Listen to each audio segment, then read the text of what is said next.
오늘 우리에게 주신 하나님의 말씀은 구약성경 이사야 62장 10절에서 12절까지 말씀입니다. 구약성경 1043쪽에 있는 이사야 62장 10절에서 12절까지 말씀입니다. 이사야 62장 10절에서 12절까지 말씀, 제가 한 절, 여러분 한 절, 마지막 절 합독하겠습니다. 제가 먼저 읽겠습니다. 성문으로 나아가라, 나아가라. 백성이 올 길을 닦으라. 큰 길을 수축하고 수축하라. 돌을 제하라. 만민을 위하여 기치를 들라.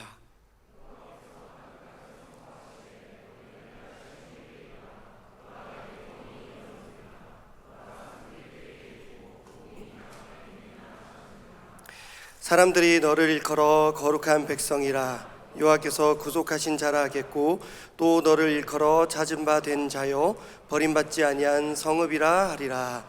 아멘. 네, 오늘 이 본문의 말씀으로 굳이 왜라는 제목으로 말씀을 전하겠습니다. 사실 제가 최근에 했던 설교 내용 제목이 갑자기 지금 여기서 굳이 왜 시리즈 같지만 다 똑같은 내용입니다. 오늘은 굳이 왜라는 제목으로 말씀을 전하겠습니다. 오늘 본문은 성문으로 나아가라라는 하나님의 명령으로 시작됩니다. 우리 방금 읽었지만 첫 번째 절 10절 말씀을 우리 다시 한번 읽겠습니다. 이사야 62장 우리 10절 말씀 시작. 성문으로 나아가라, 나아가라. 백성이 올 길을 닦으라. 큰 길을 수축하고 수축하라. 돌을 제하라. 만민을 위하여 기치를 들라. 아멘. 하나님께서는 이스라엘 백성들에게 성문으로 나아가라라는 명령을 하십니다. 그리고 성문으로 나아갈 것을 명령하시면서 또 다른 명령을 이어서 몇 가지 더 붙이십니다. 어떤 명령을 하시냐면 길을 닦으라고 하십니다. 길을 닦으라. 그리고 큰 길을 수축하라라고도 말씀하십니다. 그리고 그 길에서 어떤 돌멩이, 걸림돌이 있으면 돌을 제거해라 라는 명령을 하십니다. 길을 닦을 것, 큰 길을 수축할 것, 그리고 돌을 제거할 것. 여러분 딱 봤을 때 이게 좀 편한 일 같습니까? 아니면 귀찮은 일 같습니까? 귀찮은 일이죠. 길을 닦고 그 길이 좀 좁다 싶으면 큰 길을 만들고, 그 길에 어떤 돌멩이가 있으면 그걸 다 제거하는, 딱 봐도 노가다입니다. 그냥 노가다도 아니고 도로 건설 현장에서 일하는 노가다. 하루 일하고 추노할 것 같은 그런 빡센 노가다입니다. 그렇다면 우리는 한번 생각해 봐야 됩니다. 하나님께서 왜 굳이 이런 빡센 노가다를 이스라엘 백성에게 하라고 하셨는가? 그리고 우리는 왜 굳이 이 일에 순종해야 하는가? 그 이유는 이 길을 통해서 다시 교회로 돌아올 백성들이 있기 때문입니다. 그 백성들이 좀 더 편하고 쉽게 그 길을 통해 교회로 돌아오게 하기 위해서 우리는 길을 만들고 또 큰 길을 만들고 돌을 제거하고 그래야 됩니다. 오늘 본문에서 그 길을 통해서 교회로 돌아올 백성, 1차적으로는 바벨론 포로로 잡혀갔던 백성들입니다. 언젠가는 포로에서 해방되어서 예루살렘으로 돌아와서 교회를 다시, 성전을 다시 재건하고 성벽을 재건해야 될 그 바벨론 포로들을 의미합니다. 오늘 토요일 새벽을 깨우는 가정에서 담임 목사님 시오니즘에 대해서 잠시 언급을 하셨습니다. 다시 그 약속의 땅으로 돌아가야 돼. 우리는 이 땅에서 살아야 돼. 그 시오니즘, 그게 바로 예루살렘으로 돌아가야 되는 그겁니다. 1차적으로는 바벨론 포로들을 의미합니다. 돌아와야 될 백성들이죠. 그런데 2차적으로는 전 세계 모든 백성입니다. 그 모든 백성들이 궁극적으로는 예수님 믿고 구원받아야 됩니다. 그걸 위해서 우리는 살아가고 있습니다. 온 세상 모든 사람들을 의미합니다. 자, 10절 제일 뒤에 보면 이런 표현이 있습니다. 만민을 위하여 기치를 들라. 여러분, 기치가 뭐예요? 기치. 따라하라는 게 아니라 제가 기치가 뭐예요 했더니 기치. 지금 뭔가 지금 약 올리는 건지 아니면 순종적인 건지. 기치가 뭐냐? 요즘 잘 안 쓰는 표현입니다. 깃발이라고 보시면 됩니다. 기치를 들라. 깃발을 들라는 거죠. 그래서 NIV 영어 성경에는 레이즈 어 배너. 여러분들 그 홍보국에서 보면 샤인이라서 배너 만들어야 될 것 같아요. PLT 배너 만들겠습니다.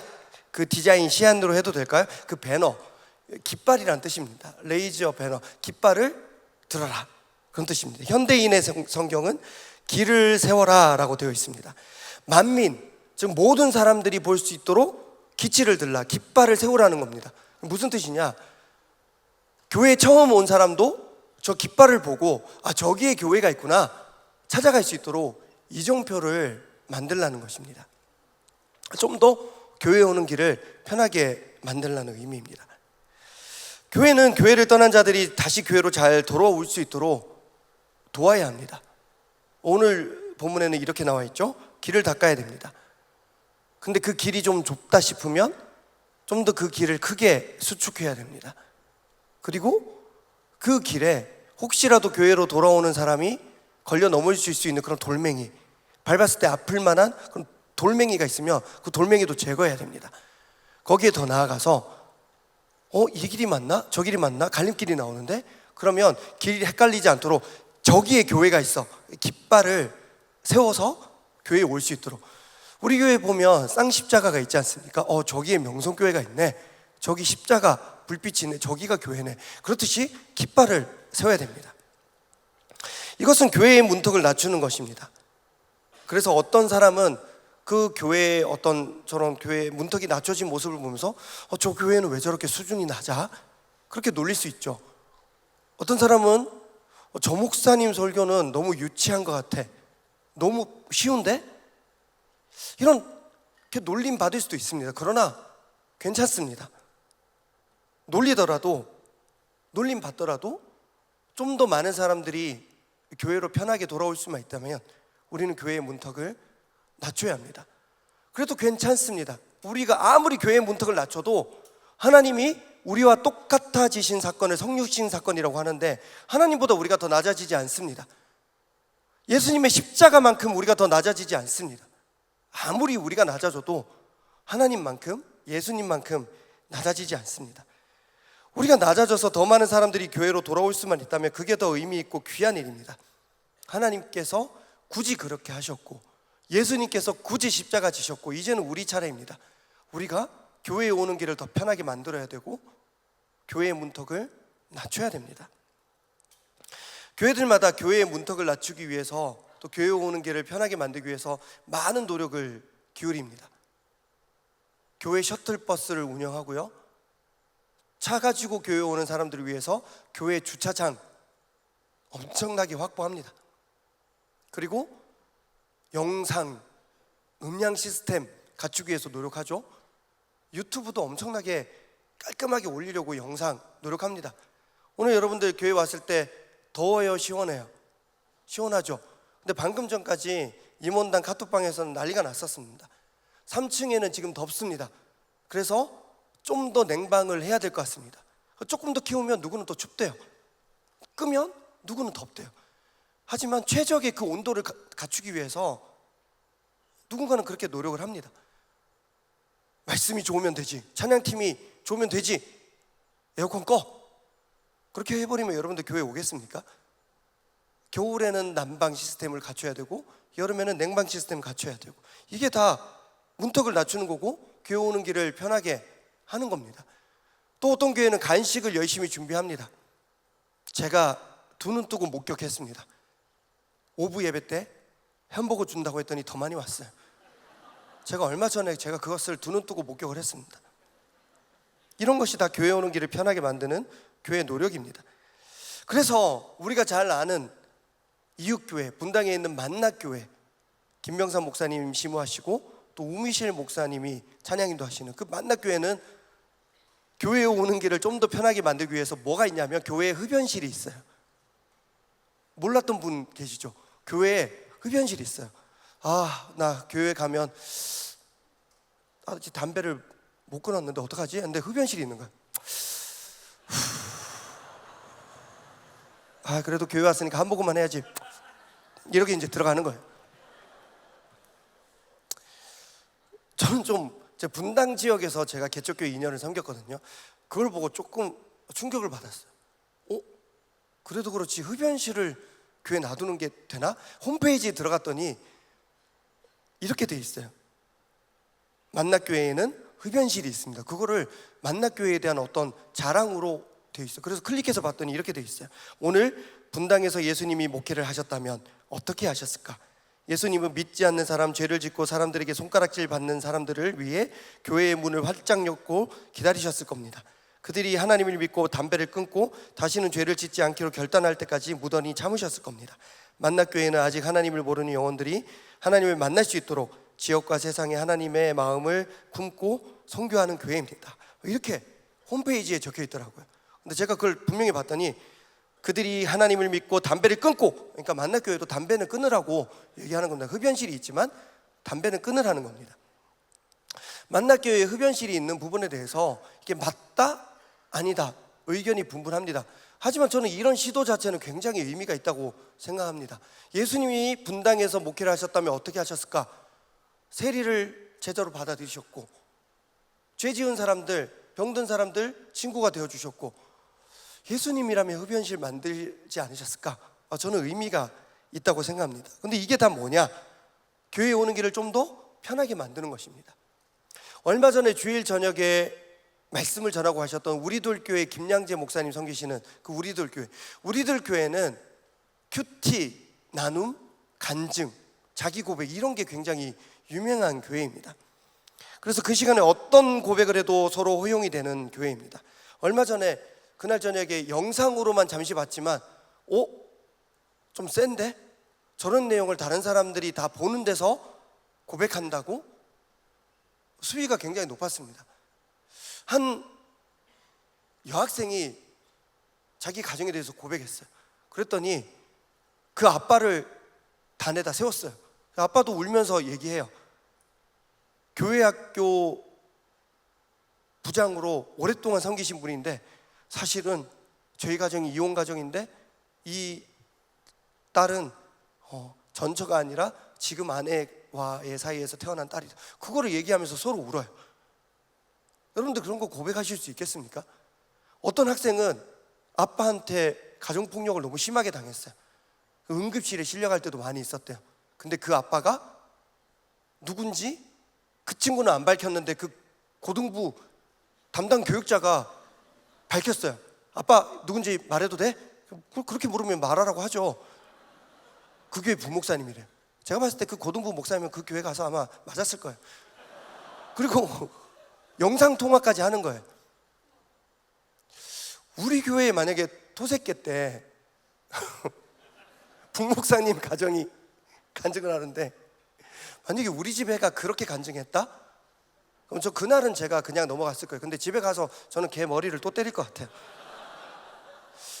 저 오늘 그 결혼식장에서 담임 목사님과 함께 잠시 이야기를 나눴는데 제가 이제 분당 지역에서 또 목회를 잠시 했었으니까 분당 지역에 워낙 좋은 교회들이 많이 있으니까 이 교회도 가보고 저 교회도 가보고 하는 성도님들이 많이 계십니다. 근데 우리들 교회 좋다고 갔지만 어떤 분들은 근데 이렇게까지 나는 오픈할 수 없어 하면서 적응하지 못하고 나오시는 분들도 있습니다. 그러나 또 누군가는 그 오픈하는 것이 위로가 돼서 그 교회에 다닙니다. 드러내는 것에도 힘이 있고 덮어주는 것에도 힘이 있는 줄 믿습니다. 할렐루야. 근데 우리 교회는 둘 사이에서 균형을 잘 잡는 교회입니다. 다 까지도 않고 다 덮지도 않습니다. 그런데 만나교회와 우리들 교회는 어떻게 보면 좀 더 드러내는 것에 앞장서는 교회라고 볼 수 있습니다. 그런데 왜 그렇게 하냐? 그것을 통해서 교회로 돌아오는 이웃들이 있기 때문입니다. 그걸 통해서라도 흡연실을 통해서라도 다 까더라도 누군가는 교회에 좀 더 편하게 돌아왔으면 좋겠다. 그런 마음으로 그렇게 하는 것입니다. 이것은 하나님께서 베드로에게 요구하신 일이기도 했습니다. 베드로는 예수님의 수제자였습니다. 그리고 여러분들이 잘 모르실 수도 있겠지만 로마 초대 교황이었습니다. 비록 예수님의 수제자치고는 부족한 모습을 많이 보여주었습니다. 하지만 예수님의 죽음과 부활, 승천 이후로 베드로의 초대교회에서의 입지와 역할과 위치는 우리가 생각하는 것 이상으로 컸습니다. 그럼 베드로에게 하나님은 명령하십니다. 지난 주일 말씀 내용이죠. 환상 가운데 부정한 음식, 이방인들이 먹는 음식을 보여주시면서 너 이거 먹으라라고 했습니다. 베드로 싫다고 했습니다. 이거 부정한 음식이잖아요. 저 유대인인데요. 그렇게 말했습니다. 근데 하나님께서 이렇게 말씀하시죠. 하나님께서 깨끗하다고 하셨는데 인간인 네가 속되다고 하지 마라. 그렇게 말씀하십니다. 그리고 그 환상에서 깨어납니다. 그리고 베드로는 그 환상을 기억하며 이방인 선교에 대한 그런 마음을 품습니다. 바로 이것이 지난주일 설교 본문의 내용입니다. 예기치 못한 하나님의 명령이었습니다. 그러나 예기치 못한 기쁨이 허락되었습니다. 특별히 나만을 위한 기쁨이 아니라 예수님을 모르던 이방 민족들, 다른 누군가에게 그 기쁨이 허락되었습니다. 지난주 토요일 새벽에는 캄보디아 김병규 선교사님의 말씀이 있었습니다. 여러분들 그날 많이 은혜 받으셨죠? 김병규 선교사님 참 어려움이 있었죠. 찬양을 인도하는 한 청년의 자살로 인한 어려움이 있었는데 그 장례를 치르는 과정 가운데 그 가정이 교회로 돌아오는 은혜가 있었습니다. 근데 예배를 드리러 갔더니, 위로하러 갔더니 귀뚜라미 튀김을 주시더래요. 여러분들 귀뚜라미 튀김 주면 드실 거예요? 이걸 먹으면 그 집이 구원을 받는데요. 그럼 먹어야 돼요? 안 먹어야 돼요? 다음 주에 제가 준비합니다. 한 1200개 정도 준비해서 한 사람당 하나씩 준비합니다. 근데 감사하게도 김병규 목사님은 정말 싫었지만 먹었습니다. 그게 아니라 메뚜기 좋아해서 드셨대요. 이거 메뚜기랑 비슷한데? 그러면서 드셨대요. 근데 그걸 보시고 그 아버지가 할렐루야 하면서 아무도 그거 먹는 한국 사람을 못 봤는데 선교사님은 드시네요 하면서 그제서야 한국 사람이 먹는 음식을 꺼내더래요. 근데 그게 지난주 토요일 새벽을 깨우는 가정 그 간증의 내용이었지 않습니까? 예기치 못한 음식이었습니다. 그렇지만 그 이방인의 음식을 갑작스러웠지만 먹었을 때 예기치 못한 기쁨이 있었고, 김병규 선교사님의 기쁨이 아니라 그 캄보디아 아직 교회에 온전히 들어오지 못한 그 사람에게 기쁨이 되었습니다. 사랑하는 여러분, 예기치 못한 기쁨은 예기치 못한 상황 가운데 예기치 못한 명령 가운데 나의 마음과 다르지만 순종함으로 그 명령에 나아갈 때 그 기쁨이 우리에게 허락되는 줄 믿습니다. 때때로 그 예기치 못한 명령이 내가 가진 기득권을 포기하게 만듭니다. 내가 가진 신념을 포기하게 만들고 내 자존심을 내려놓게 만듭니다. 그러나 그럼에도 불구하고 그 상황과 그 명령에 순종하며 나아갈 때 그것이 나에게 그리고 다른 누군가에게 기쁨이 됩니다. 유대인임에도 불구하고 이방인의 음식을 먹어야 할 수도 있고, 또 교회 안에 흡연실을 만들어야 할 수도 있고, 감추고 싶은 나의 상처와 치부를 다른 사람에게 고백해야 할 때가 있습니다. 그리고 이것이 나에게 기쁨이 되는 것이 아니라 엉뚱하게 다른 사람에게만 기쁨이 될 수도 있습니다. 저는요, 우리 청년대학부가 이런 공동체가 되어야 할 줄 믿습니다. 먼저는 이 공동체가 우리에게 기쁨이 되어야 합니다. 이 공동체에서의 예배를 통해서, 교제를 통해서, 이곳에서의 모든 시간을 통해서 우리가 기쁨을 누려야 됩니다. 그런데 우리만 기쁨을 누려서 되지 않습니다. 그 시간이 지나서 이제는 다른 누군가의 기쁨을 위해서 우리가 길을 만들어야 됩니다. 길을 닦고 큰 길을 수축하고 걸림돌을 제거하고 깃발을 세우고 흡연실을 만들고 이방인의 음식을 먹고 또 내 치부를 고백하고, 그렇게 함으로써 누군가가 좀 더 편하게 교회에 들어올 수 있도록 우리가 길을 만들어야 됩니다. 그런 기쁨이 우리에게 있어야 됩니다. 오늘 오전에 비가 많이 왔지만 2024년 단기 선교 본부와 세계 나라로 가는 단기 선교 팀원들은 양화진 선교사 묘역으로 다녀왔습니다. 그분들이 의대 나와서, 신학대 나와서, 미국에서 영국에서 그렇게 공부하고 와서 이 땅에서 예수 이름 전하다가 죽었어요. 그 선교사님들 자녀들 중에는 태어난 지 얼마 안 돼서 죽은 사람들도 있어서 거기 가보면 이름을 모르는 선교사님들의 자녀들의 그런 그 파트가 있어요. 그런 구획이 있습니다. 그분들에게 도대체 뭐가 큰 기쁨이 됐겠습니까? 그러나 그분들 덕분에 우리가 예수 믿는 기쁨을 누리고 있습니다. 오늘 아침에 단기선교팀 고생했지만 여러분들의 걸음 가운데 여러분들만을 위해 허락되는 기쁨이 아니라 그 나라에 허락되는 기쁨이 분명히 있을 줄 믿습니다. 예기치 못한 기쁨입니다. 지금까지 우리가 왜 굳이 왜 교회 오는 길을 편하게 만들고 교회 문턱을 낮춰야 하는지에 대해서 전했습니다. 왜요? 그래야 다른 누군가가 교회로 편하게 들어올 수 있기 때문입니다. 그리고 나만의 기쁨이 아니라 다른 누군가에게 이제는 우리가 기쁨을 전해줄 수 있어야 하기 때문입니다. 하지만 아무리 우리가 교회의 문턱을 낮추고 교회에 오는 길을 편하게 만든다 하더라도 포기하지 말아야 될 문턱이 한 가지 있습니다. 그것은 바로 천국은 예수님을 믿음으로 들어가게 된다는 진리인 줄 믿습니다. 지난 주일에 목사님께서 설교 도중에 이런 말씀을 하셨습니다. 여러분, 아들이 셋 있으면 자동으로 천국 간대요. 이런 말씀을 하셨어요. 그런 말씀을 하셨습니다. 기억나세요? 아들이 셋 있으면 천국 간대요. 말도 안 되는 소리예요. 아들이 1000명이어도 천국은 못 가는 거예요. 천국은 예수 믿고 가는 것인 줄 믿습니다. 할렐루야. 이렇게 말씀하셨습니다. 천국은 예수님 믿어야지 가는 것입니다. 이것은 아무리 교회의 문턱을 낮추더라도 최소한의 문턱으로 남겨놔야 하는 것입니다. 제가 유월절과 십자가를 계속 접목해서 말씀을 전하고 있는데, 유월절 출애굽 마지막 10번째 재앙 때 히브리 민족들은 아무것도 안 해도 그동안 재앙을 받지 않았습니다. 그렇지만 마지막 10번째 재앙에는 최소한의 문턱을 남겨놓았습니다. 너희들 집 문에 양의 피를 발라. 이거는 해. 그래야지 구원받아. 예수님께서 모든 죄인들을 다 용서하셨습니다. 그러나 예수의 십자가는 믿어야 돼요.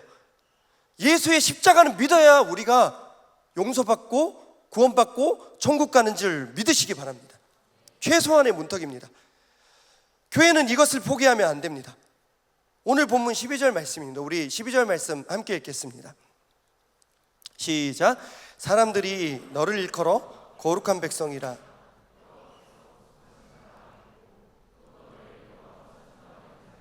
버림받지 아니한 성읍이라 하리라. 아멘. 참 놀라운 말씀입니다. 오늘날 교회들의 많은 문제들이 있지만 참 안타까운 점 중에 하나는 세상 사람들의 신뢰를 잃어버렸다는 것입니다. 교회를 좋게 안 보고 목사들을 좋게 안 봅니다. 그런데요, 이사야 60장 12절 말씀을 보면 세상 사람들이 교회를 좋게 봅니다. 칭찬합니다. 세상의 신뢰가 회복되어 있습니다. 그런데 사람들이 교회를 뭐라고 칭찬하냐면 거룩한 백성이라고 칭찬합니다. 그리고 여호와께서 구속하신 자래요. 하나님께서 구원해 주신 백성이라고 칭찬합니다. 교회에 대해서 너희들 거룩한 백성이라고 칭찬하고 하나님께서 구원하신 사람들이다, 그렇게 칭찬합니다. 교회 오는 길 참 잘 닦았네. 여기 교회 오는 진입로가 참 좋네. 그렇게 칭찬하지 않습니다. 야, 이 교회는 이런 프로그램이 있고 이런 시스템이 있고 에어컨 빵빵하네. 그렇게 칭찬하지 않습니다. 이 교회 거룩하네. 이 교회 하나님의 구원의 은혜가 있네. 그렇게 칭찬하는 것입니다. 저는 우리 공동체가 이런 칭찬을 받아야 할 줄로 믿습니다. 청년대학부 예배에 거룩한 은혜가 허락되어야 할 줄로 믿습니다. 이 예배 가운데 다른 어떤 칭찬 받아야 할 조건이 많이 있어야 되겠죠. 하지만 청년대학부 예배 가운데 하나님의 구원의 역사가 있네, 이런 칭찬을 우리가 받아야 할 줄로 믿습니다. 엄청나게 유능한 교육자가 있으면 좋겠습니다. 엄청나게 비싼 음향, 영상 시스템이 있으면 좋죠. 진짜 유능한 찬양팀이 있으면 얼마나 좋겠습니까? 명성교 청년대학부 찬양팀이 찬양하면 조회수가 엄청나게 유튜브에 올라가는 그런 유명한 찬양팀이 있으면 얼마나 좋겠습니까? 맛있는 햄버거를 매주 주면 그것도 좋겠죠. 그러면 분명한 것은 교회 오는 길이 편해집니다. 새가족 매주 엄청 날걸요? 하지만 그게 먼저가 아닙니다. 우리는 거룩한 백성이 되어야 할 줄 믿습니다.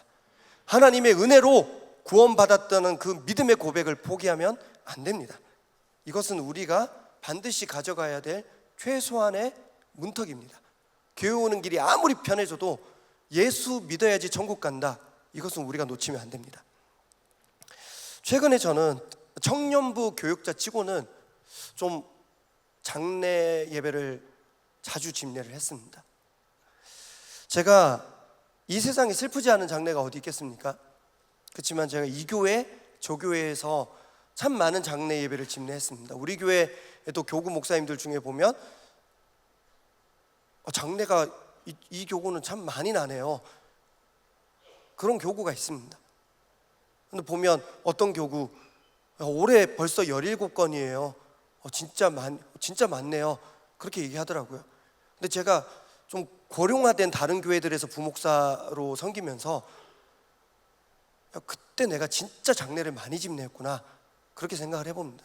거의 매주 장례가 있었고 어떨 때는 한 주에 2-3건의 장례가 있었습니다. 슬프지 않은 장례가 없었습니다. 그런데 청년부 교육자로 있으면서 저희가 집례해야 되는 장례가 저는 진짜 슬픕니다. 청년부에서 주관해서 집례해야 되는 장례, 부모님께서 아직 젊으신데 돌아가신 경우, 너무 슬픕니다. 그리고 청년부가 장례를 집례한다는 것은 장년 교구, 일반 교구가, 여러분 11교구, 21교구 이런 교구가 없다는 거예요. 부모님이 교회를 안 다니셨거나 우리 교회에 안 다니셨다는 거예요. 그 청년만 우리 교회에 다녔다는 거예요. 그러면 기독교 예식으로 장례를 집례하는 게 어려울 때가 있습니다. 청년은 목사님께서 오셔서 말씀 전해주시고 장례 집례해 주세요 하지만 막상 가보면 기독교식으로 장례를 집례할 준비나 상황이 되지 않는 경우가 있습니다. 슬픕니다. 제일 슬플 때는 청년이 소천했을 때 너무 슬픕니다. 지난주는 아니죠, 한 3주가 지났죠. 3주 전 수요일이었습니다. 수요일 오전 10시 30분에 청년부 한 형제가 자기 팀 카톡방에 글을 남깁니다. 근데 그 청년이 아니라 그 청년의 아버지가 글을 남깁니다. 저 누구누구 아빠인데 아들이 지금 위급하게 병원에 입원했습니다. 여기 교회 카톡방이 있어서 기도를 부탁드린다고 글을 남기셨어요.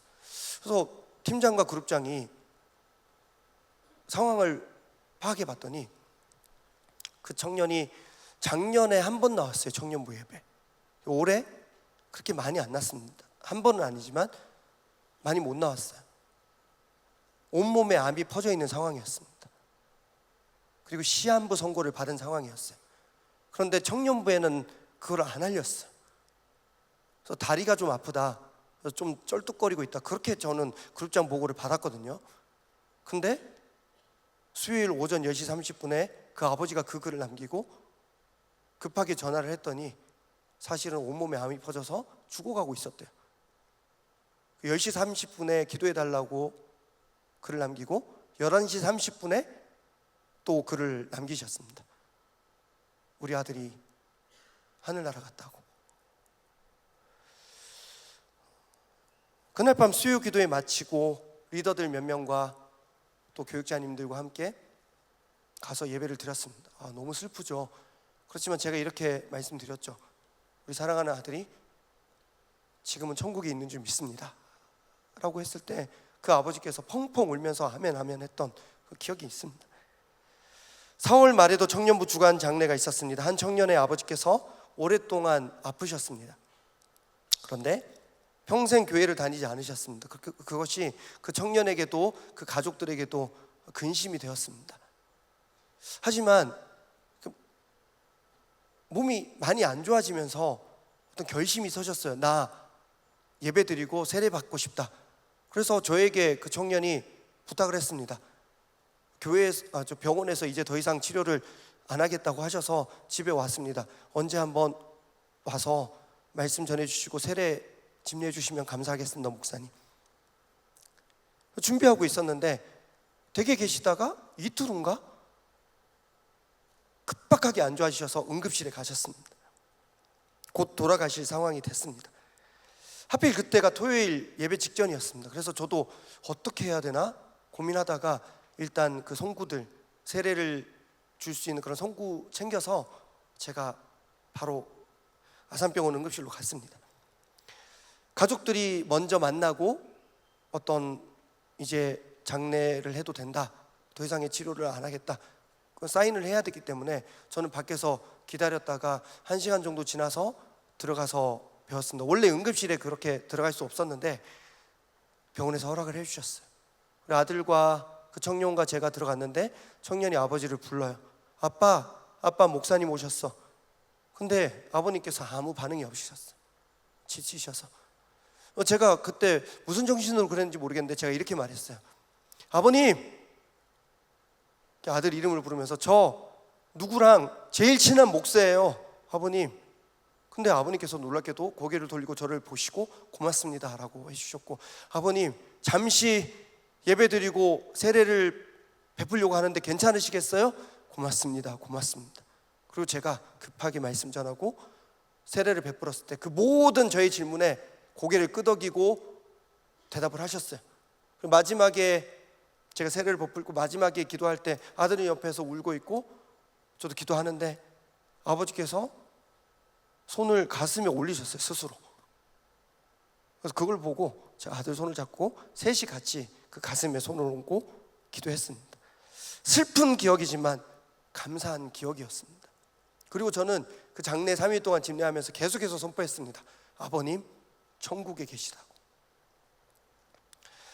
지난 주일에 한 청년이 저에게 면담을 요청하고 찾아왔습니다.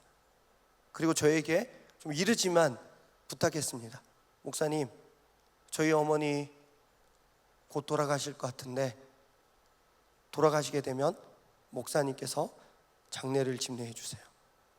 부모님께서 우리 교회 다니지 않으셔서 교구 소속이 되어 있지 않기도 하고, 또 그 형제가 어머니께서 아프셨던 게 저희 어머니 아프셨던 것과 굉장히 비슷한 시기에 그 아픔이 시작되어 가지고 같이 울면서 많이 기도했던 청년입니다. 근데 지금 마지막 고비를 매일매일 넘기고 있고, 그 청년은 직장을 안 다니고 아버지와 함께 그 곁을 지키고 매일매일 있습니다. 근데 그 청년이 이렇게 얘기해요. 근데 목사님, 감사하게도 그래도 매일매일 가정예배 드리고 있어요. 그 청년이 그렇게 얘기하는데 제가 갑자기 눈물이 터지는 거예요. 창피하게도 그 청년은 안 울었어요. 저만 울었어요. 그 청년 눈시울이 좀 붉어지긴 했지만 울진 않았는데 저는 눈물이 났습니다. 그 청년과 부모님 위해서 더 눈물로 기도하고 있습니다. 자, 최근에 저에게 있었던 예기치 못했던 갑작스러운 장례들에 대해서 제가 장황하게 얘기를 했습니다. 제가 왜 이런 얘기를 하냐면, 저는 그분들이 다 천국에 가셨고 천국에 가실 줄로 믿습니다. 갑자기 소천했던 그 청년, 비록 작년에 한 번 예배 나왔지만 올해 몇 번 교회 나오지 않았지만 그래도 계속 그룹장과 연락하면서 자기 소식 알리고 기도를 부탁하고, 모든 항암제가 말을 듣지 않는 상황에서도 집에서 끙끙 앓으면서도 성경책을 읽었기 때문입니다. 갑자기 세례받고 소천하신 그 아버님 천국에 계신 줄 믿습니다. 마지막 순간에 예수님을 내 구주로 분명히 고백하셨고 하나님을 나의 아버지로 고백하셨기 때문에 하나님 품에 안기셔서 편히 쉬고 계신 줄 믿습니다. 아직 돌아가시지 않으셨지만 마지막 고비를 건너고 계시는 그 어머니 반드시 천국에 가실 줄 믿습니다. 지금 매일매일 가족들과 함께 가정 예배를 드리고 계시고, 또 하나님께서 그 딸을 분명히 받아주실 줄 믿습니다. 예수님을 향한 믿음이 있기 때문에 우리는 다 천국에 가는 줄 믿습니다. 오늘 굳이 왜? 라는 제목으로 말씀을 전했습니다. 우리는 굳이 왜 교회 오는 길을 편하게 만들고 굳이 왜 교회의 문턱을 낮춰야 됩니까? 그래야지 누군가는 좀 더 편하게 교회에 들어올 수 있기 때문입니다. 그럼에도 불구하고 예수님을 향한 믿음, 예수 믿어야 천국 간다는 이 최소한의 문턱은 왜 남겨놓는 것입니까? 이건 포기하면 안 되기 때문입니다. 예수님을 믿어야지만 우리는 천국에 가는 줄 믿습니다. 말씀을 맺겠습니다. 지난주에 말씀을 듣고 어떤 베드로의 그 예기치 못한 기쁨. 너 이거 더러워 보이는 거 이거 먹어. 저 싫은데요? 이거 깨끗한 거야, 먹어. 그 환상 가운데 베드로는 이방인 선교를 결심했지만 베드로의 심정은 어땠을까? 그런 묵상을 한 주간 동안 해보게 됩니다. 아까 언급했지만 베드로는 초대교회에서 그 굉장히 영향력이 큰 사람입니다. 예수님의 수제자였죠. 예수님께서는 그에게 천국 열쇠를 줬습니다. 현재 가톨릭 교황이 프란치스코 교황입니다. 그런데 266대 교황입니다. 언제 즉위했냐면 2013년에 즉위했고 지금 11년째 재위하고 있습니다. 266대 교황. 265대 교황도 유명했죠. 베네딕토 16세. 교황치고는 좀 어렸죠. 16세. 근데 베네딕토 웃자고 하는 말입니다. 지금 현재가 266대입니다. 그런데 1대 교황이 누구냐? 베드로예요. 지금 여러분 인터넷 찾아보세요. 1대 교황 베드로, 성 베드로 그렇게 돼 있습니다. 여러분 저 석사 가톨릭 대학원 나왔어요. 여러분 제 종교가 가톨릭은 아니지만 1대 교황 성 베드로. 흥분을 가라앉히고 제가 다시 베드로 얘기를 해보겠습니다. 1대 교황 베드로, 초대교회에서 그 영향력이 어마어마했습니다.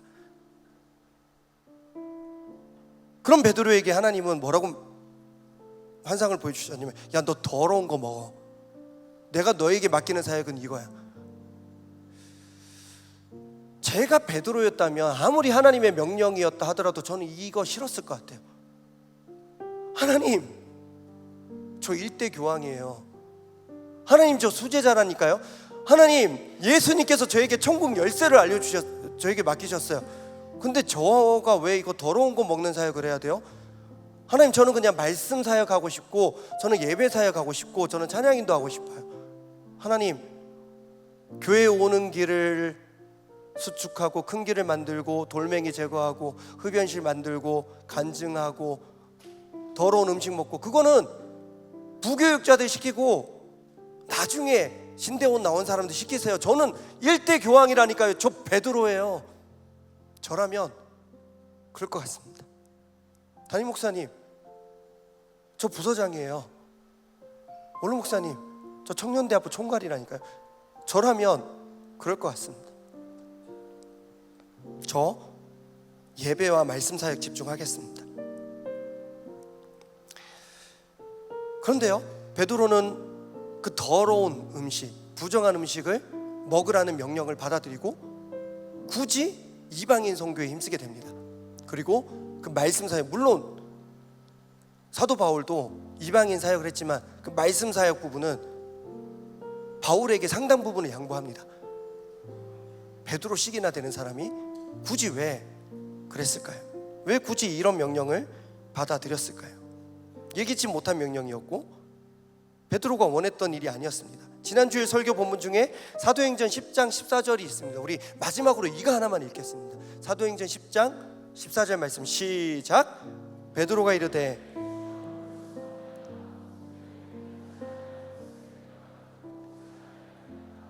아멘.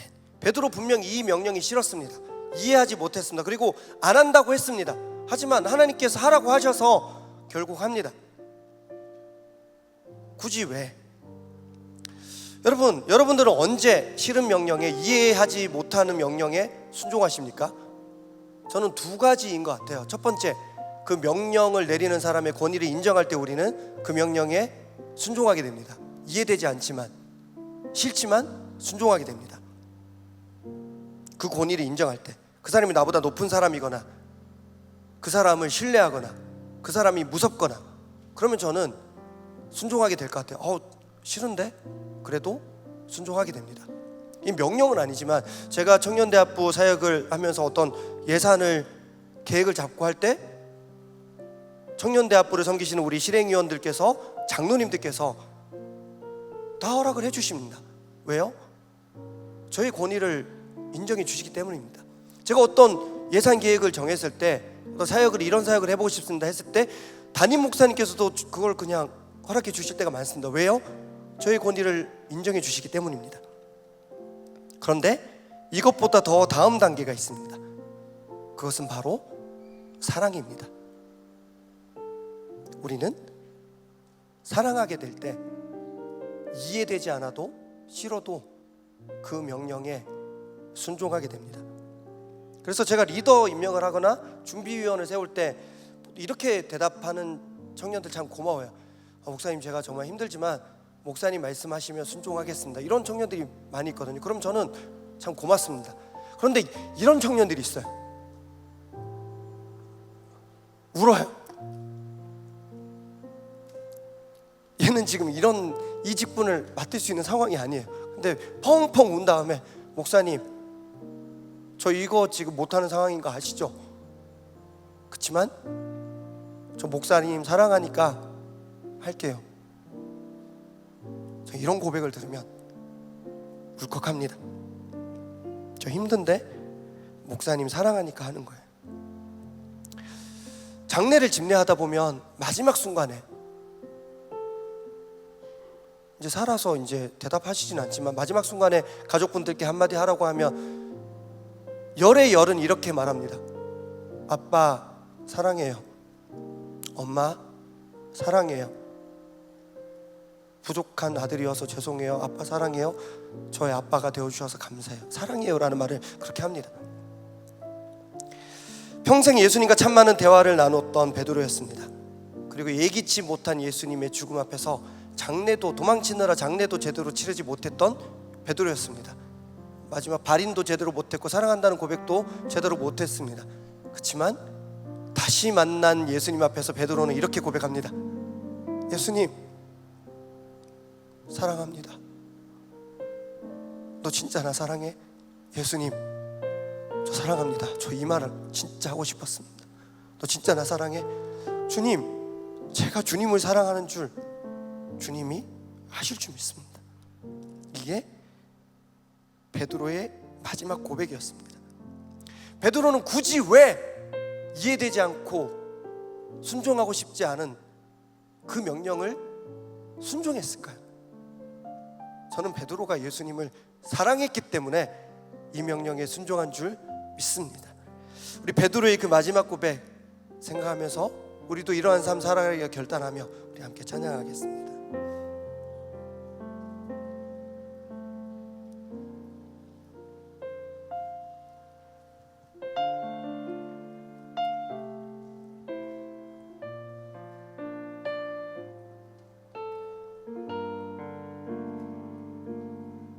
베드로의 고백이라는 찬양입니다. 내가 가장 후회하지 않는 일, 예수를 따르는 일, 내 금을 버리고 내 사랑들 뒤로 하고 나를 부르신 주님과 동행하는 나의 평생에 소원하는 일, 예수를 닮아가는 일, 굳은 마음 제하시고 사랑을 가르치신 나의 예수님을 사랑하는 이, 날 부르심에 감사, 날 부르심에 감사, 날 놓지 않으심 감사, 하늘 보자 버리고 날 사랑하심에 감사, 나의 모든 삶을 남은 모든 인생을 예수님과 함께 걷겠습니다.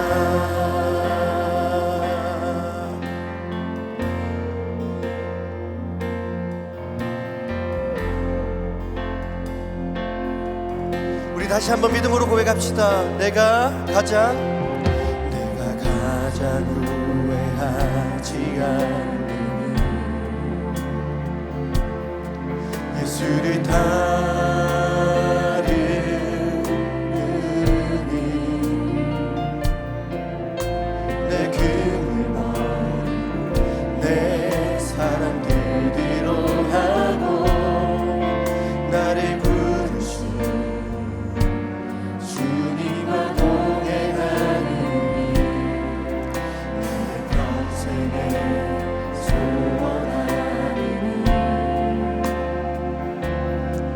예수님이 닮아가느니 그들만은 자시고 사랑을 가르치신 나의 예수님을 사랑하느니 날 부르심에 감사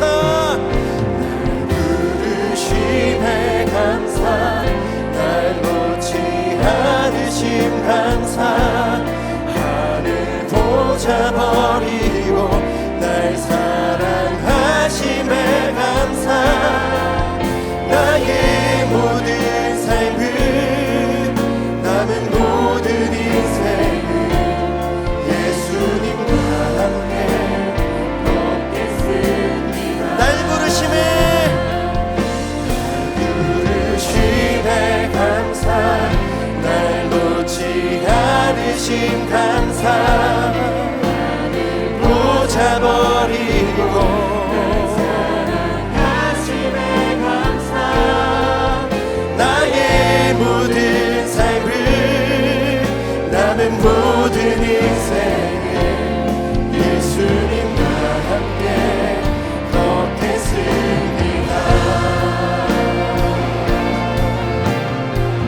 여러분들 예수님 사랑하십니까? 오늘 우리는 자신있게 대답할 수 있겠습니까? 네가 나를 사랑하느냐 네가 나를 사랑하느냐 네가 나를 사랑하느냐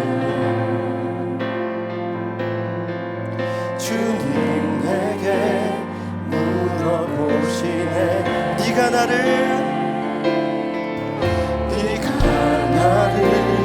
사랑하느냐 네가 나를 사랑하느냐 네가 나를 사랑하느냐 주님이 이 시간 물어보십니다. 주님 내게 물어보십니다. 우리가 고백합시다. 내가 주님을 사랑합니다. 내가 주를 사랑합니다. 내가 주를 사랑합니다. 내가 주를 사랑합니다. 내가 주를 사랑합니다. 우리 다시 한번 내가 주를 사랑합니다. 내가 주를 사랑합니다. 내가 주를 사랑합니다. 내가 주를 사랑합니다. 내 사랑을 주가 하실 줄 믿습니다. 내 사랑을 주가 하십니다. 날 부르심에 감사 날 놓지 않으신 감사 하늘 보좌 버리고 날 사랑하심에 감사 나의 모든 삶을 나의 모든 인생을 예수님과 함께 걷겠습니다. 날 부르심에 감사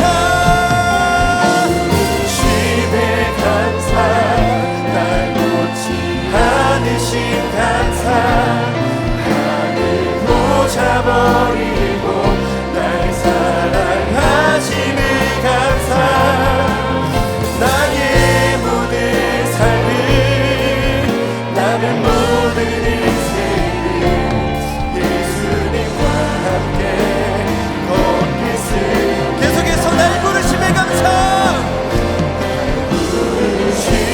여러분들 후회하지 않으시겠습니까? 감사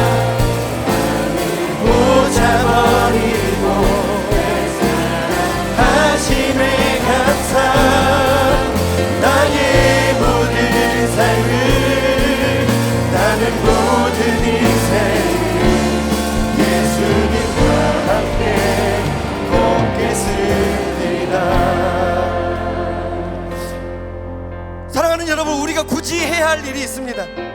우리는 교회 오는 길을 편하게 만들어야 되고 교회 문턱을 낮춰야 됩니다. 그러나 포기하지 말아야 할 교회 문턱도 있습니다. 우리는 예수님 믿음으로만 천국 가는 줄 믿습니다. 하나님께서 우리에게 이해되지 않고 순종하고 싶지 않은 명령을 내리실 때가 있습니다. 직분을 맡기시고 사역을 맡기시고 어떤 상황을 명령하십니다. 사랑으로 감당하는 우리가 되어야 할 줄로 믿습니다. 6월입니다. 많은 일들이 있었습니다. 하나님, 남은 기간 이 7개월도 더욱더 주님을 사랑한다고 고백하는 우리의 공동체, 나의 삶이 되게 하여 주시옵소서. 하나님, 2주 후에 단기 선교 출발합니다. 주님, 나의 기쁨이 아니라 그 땅에 예기치 못한 기쁨을 선물하고 돌아오는 예기치 못한 걸음이 되게 하여 주시옵소서. 사랑으로 순종하게 하여 주시옵소서. 날 부르심에 감사함으로 사랑으로 그 사역 잘 감당하게 하여 주시옵소서. 주여, 세 번 붙이고 기도하겠습니다. 주여, 주여, 주여. 하나님, 나의 하나님, 주님만 붙들고 살기를 원합니다. 하나님, 오직 주님입니다. 오직 주님.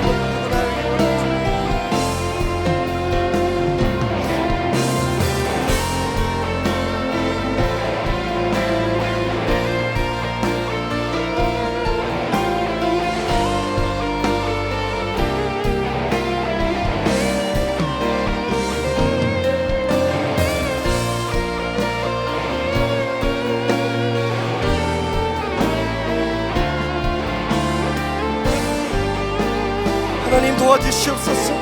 하나님, 내가 예수님을 버렸습니다. 하나님, 주님이 나를 다시 찾아오셔서 이 시간 사랑하냐고 물어봐 주실 줄 믿습니다. 내가 주님을 사랑합니다. 하나님, 내가 주님을 사랑하는 줄 주님이 아시는 줄 믿습니다.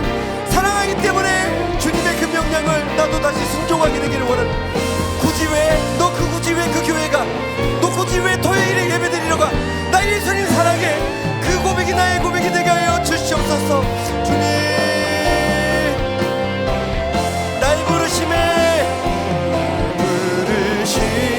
감사, 날 놓지 않으심 감사,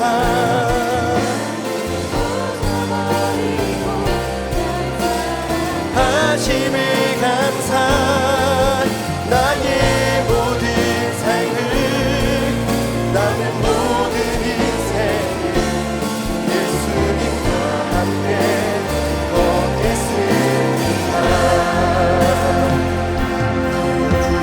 부르심에 감사, 날 놓지 않으신 감사,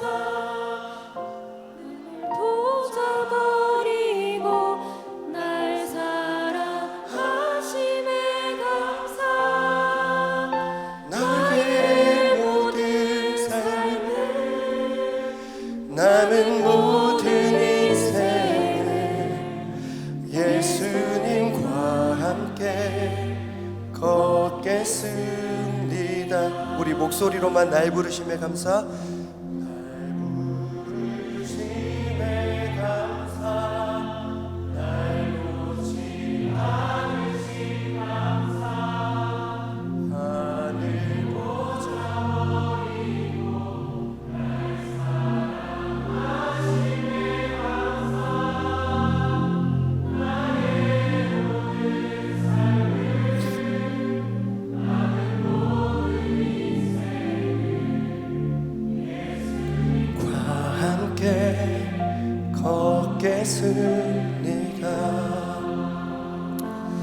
하나님, 한때 주님과 노선을 달리했던 베드로였지만 다시 한번 찾아오셔서 너 나 사랑해 물어봐 주시고, 그리고 주님을 사랑한다는 그 고백 이후에 베드로는 남은 모든 인생을 예수님과 함께 걸었습니다. 때때로 이해되지 않는 명령을 내리셔도 예수님의 권위를 인정해서 순종할 때도 있었지만 예수님 사랑하기 때문에 자신의 기득권을, 신념을, 자존심을 포기하고서라도 예수님의 명령을 따르는 삶을 살아갑니다. 하나님, 때때로 우리에게 굳이 왜 이런 일까지 해야 돼? 굳이 왜 이런 얘기를 들어야 돼? 굳이 왜 이런 취급을 받아야 되고 굳이 왜 이런 직분을 감당해야 돼? 그런 상황이 우리에게 주어집니다. 그러나 그것이 나를 향한 예수님의 뜻이라면, 내가 사랑하는 예수님의 뜻이라면 굳이 그 사역을 감당할 수 있는 우리의 믿음 되게 하여 주시옵소서. 교회 오는 길을 편하게 만드는데 앞장서는 우리가 되게 하여 주시되, 예수님을 믿음으로만 천국 간다는 최소한의 문턱은 포기하지 않는 우리 모든 건강한 공동체 되게 하여 주시옵소서. 단기 선교 출발이 2주 앞으로 다가왔습니다. 주님, 종종 소식이 들립니다.